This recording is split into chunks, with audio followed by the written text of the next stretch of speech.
الدكتوره ما اتصلتش يا كاميليا؟ لا يا بيه ما اتصلتش، مع انها قايله انها جايه بدري عشان كلنا نروح لداليا. هي قالت لي كده برضه وقالت لي ما اروحش الا لما ترجع.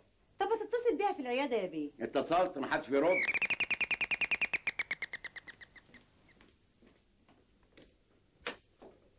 ازيك يا كمالي؟ الله يسلمك يا سواق. مساء الخير يا بابا. اهلا مساء الخير يا وائل. ها ازيك وازاي اخبارك؟ الحمد لله. اخبار الصحافه معاك ايه؟ ابتديت اتعود عليها. احضر لك الاكل يا سواق؟ لا لا لا، كلنا هنتعشى عند داليا. لا يا بابا معلش، انا مش هقدر اروح. مش لازم تروح تبارك لاختك؟ هبقى اروح لها اي وقت تاني، اصل عندي رسومات مهمه قوي لازم اخلصها النهارده. على الله هاله كمان ما يكونش عندها عذر. ده انت لاعبه هايله يا ماما.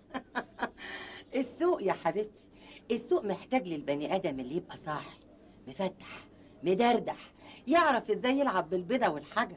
طب اتعلمتي كل ده فين؟ من الناس، الدنيا، الزمن، دول اكبر مدرسه يا هاني. عارفه، عشان تعرفي تتعاملي مع الناس لازم تدرسيهم كويس قوي، تدرسي ظروفهم، اخلاقهم، كده تكسبي وتحققي كل اللي في دماغك. اهو انا بقى يا ماما نفسي اكون تلميذه في مدرستك دي. تلميذة ايه يا حبيبتي؟ انا متأكدة انك لو دخلتي المدرسة هتبقي اشطر مني. لا بقى يا ماما، في الحتة دي بقى انا مش ممكن اوصل لذكائك ولا مخك.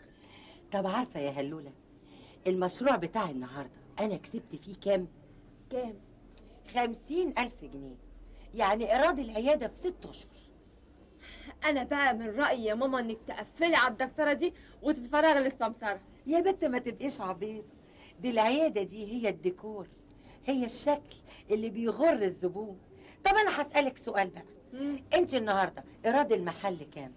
مضروب يا ماما 200 جنيه و30 دولار. انت عندك زباين بيدفعوا بالدولار؟ ايوه يا ماما، زبون واحد بس، انما ايه اخر شياكه. تصوري انه انقذني النهارده من بني ادم متخلف كان عايز ينصب عليا في 100 جنيه لولا انه ادهم اتدخل. هو اسمه ادهم؟ ايوه يا ماما، دكتور ادهم حماد، بس بقاله 2 عايش بره.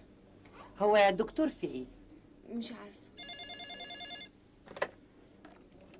الو، اهلا يا بابا، ازاي حضرتك؟ لا معلش اصلي مشغوله قوي النهارده، هبقى اروح لداليا مره تانية. اوكي باي باي. ده بابا. تصوري يا هاله، كنت ناسيه خالص ميعاد داليا. يا ماما دول 50,000 جنيه ينسوكي داليا وينسوكي اسمي انا كمان.